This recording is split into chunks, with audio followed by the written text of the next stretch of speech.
The room service associate position is responsible for delivering meals to patients and guests with a cheerful and excellent service attitude.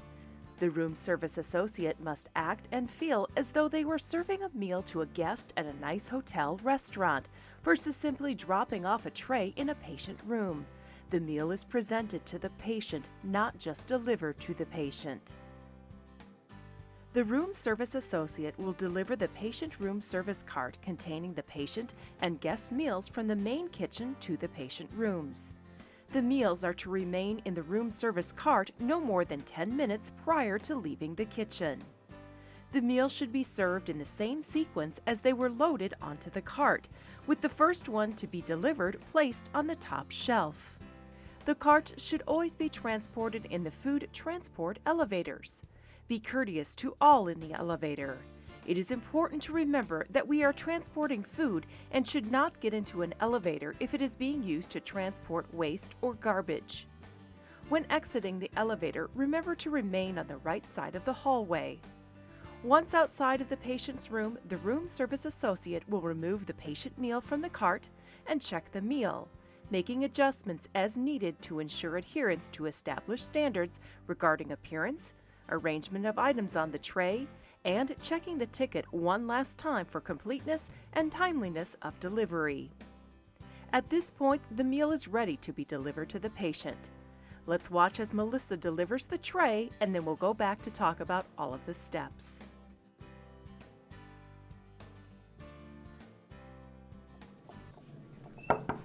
Room service, this is Melissa from Food and Nutrition. May I come in?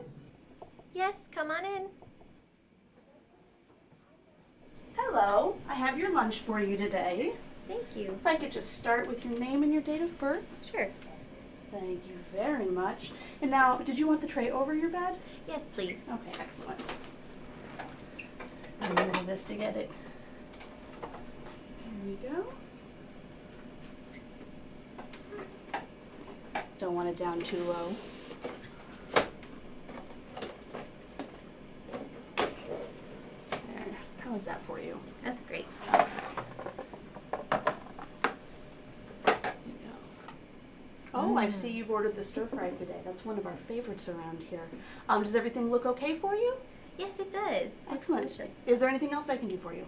Could you take the lid off of my coffee? I always spill it on myself. That's not a problem at all. Thank you. Tricky, aren't they? Okay.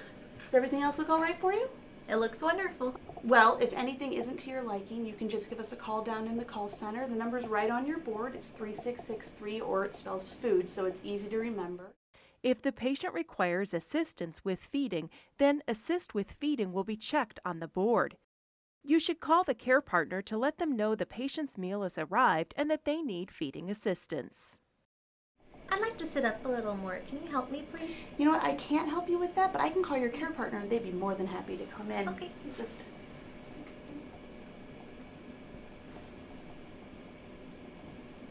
Hi, Steve. This is Melissa from Food and Nutrition. I'm in 401 and she's all ready to eat, but she'd just like a little help sitting up. Okay, thanks. Bye. Okay, Steve will be here in just a moment. Is there anything else I could do? I have the time. No, thank you. Did you want your door open or shut on the way out? Closed would be great. Okay, well, thank you so much.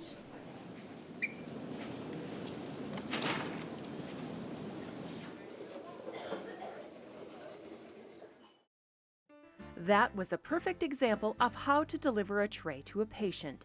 Did you notice how Melissa asked the patient if there was anything else they could do while they were waiting for the care partner? This is an important aspect of our patient care, putting the needs and wants of the patient first. Sometimes the patient will want something that you can't help them with, like sitting up, help with dentures or moving urinals or other unsanitary items that might be on the bedside table. It is more than okay to call the nurse or care partner to ask for help. It is expected. There are things that you can help the patient with: moving the bedside table, lowering one of the bed rails, help open food containers and packages and cut up food. If there is something missing from the tray, first check to see if it is in the supply of common condiments that you keep on your cart. If it is not something you have on hand, call your call center and have them send the item up stat. This will ensure that the item is placed at the head of the queue in the kitchen. Make this call at the presence of the patient so they feel in control of the process. Let's look back at some of the very important steps our room service associate took to make this happen. First, Melissa checked that the tray was set up properly and did a final check on the ticket to make sure that all of the necessary items were accounted for. Next, Melissa sanitized her hands before entering the patient room. Hand sanitation is important to the patient and the room service associate. It is necessary to prevent the spread of bacteria and germs from the room service associate to the patient and from the patient to the room service associate. Next, you notice that Melissa knocks on the door, identifies herself, and asks to enter. This is important to do even if the door is open. Wait for the patient to invite you into their room. You see our room service associate enters the room with a smile and introduces herself before asking the patient identification information. It is necessary to ask the patient for this information every time a tray is delivered, even if you know the patient. You want to make sure that you deliver the right tray to the right patient. We see Melissa ask the patient how they want their tray. It is important to set up the tray so the patient can eat comfortably. But remember, you are not authorized to assist the patient with getting up or into a sitting position. If the patient requires this kind of assistance, contact nursing to come in and help them. In some cases, such as patients receiving insulin or other medication, nursing staff must be made aware when the patient is being served a meal. Now the patient has been instructed to notify nursing when they place their meal order, but the room service associate must still notify nursing prior to delivering the tray. The room service coordinator has put a stop sign on the tray to remind the room service associate to call the care partner. You will find the number of the care partner associated with that patient on the call sheet located on top of your cart. Hi, this is Melissa from room service. I was just calling to see if 401's okay to eat. Okay, thanks. Have a good day. Bye-bye.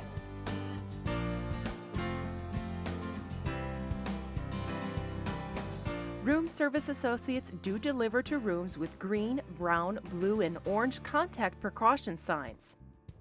The procedures are very similar to those of non-contact precaution rooms.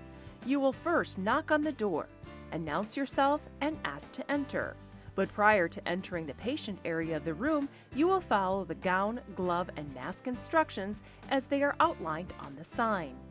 All of the gowns and gloves are kept in the room just by the door, or you can use the ones kept in your cart. You will wash your hands with soap and water. Place gloves, mask, and gown on as indicated by the sign. If the patient's table is in position, deliver the tray as usual, asking the patient identifier questions and talking to the patient as you normally would. If the table is not set up or has unsanitary items on it, place the tray on the counter or by the sink and call the care partner or nurse to come in and arrange the table as needed. Do not touch the patient or any of the environment. Exit the patient area of the room as usual, asking the patient if they need anything else, and remove the gown and gloves, dispose of them in the provided receptacle, and wash your hands with soap and water prior to leaving the room. We do not enter rooms that are under respirator required precautions, which will be denoted by a pink sign. These trays will be left at the desk with the nurse or care partner. Sometimes you may come to a room and the patient is not in the room. Call the care partner and let them know that you tried to deliver the tray. Let them know to have the patient call back when they are ready to eat. Place a "Sorry we missed you" card on the table and place the tray in the soiled utility room. Other times you may get to the room and the nurse or doctor is in the room with the patient. Knock on the door announcing yourself. If you are told not to stay out of the room, then enter the room with the meal tray and follow the patient identification process. Unless told to do otherwise, place the tray on the over-bed table. Do not remove any covers or lids. Make sure the staff is aware that you have left the tray. If told not to enter the room, locate a nurse and ask what should be done. We have gone over all of the everyday steps necessary for properly delivering trays to patients, so let's review. 1. Sanitize hands. 2. Check door for isolation signs and follow procedures as outlined. 3. Check tray for medical alert stop sign. Follow procedures as outlined. 4. Knock on door. 5. Identify yourself. 6. Check patient identity. 7. Arrange tray and table per patient request, getting additional help if needed. 8. Present food. 9. Ask if you can assist with anything. 10. Ask if doors should be open or closed. And 11. Sanitize hands. And we have identified some of the things you can and cannot do to help the patient.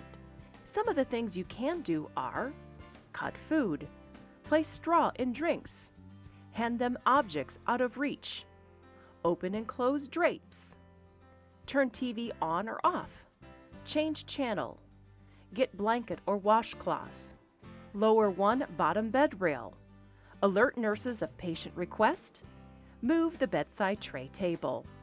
Some things that you need to contact nursing to do are get more fluids for the patient, assist them in actually eating, assist with or touch dentures, get any item medically related such as a urinal or bedpan, putting clothing on the patient, help in getting up, going to the bathroom, help patient move or sit up in bed, raise bed or lower top bed rails. There are a few other anomalies that you will learn about during your training, such as how we feed people in special wards such as behavioral health and the emergency department. There will also be times that you deliver trays to guests of our patients. All of this will be covered later in your training. By following these procedures, you can be confident in delivering trays to your patients in a way that will meet all of their needs while exceeding all of their expectations. Make sure you review these procedures with your training partner, room service coordinators, and supervisors. Ask if anything is confusing to you. Everyone in Food and Nutrition Services is part of your team, and they are there to help you succeed.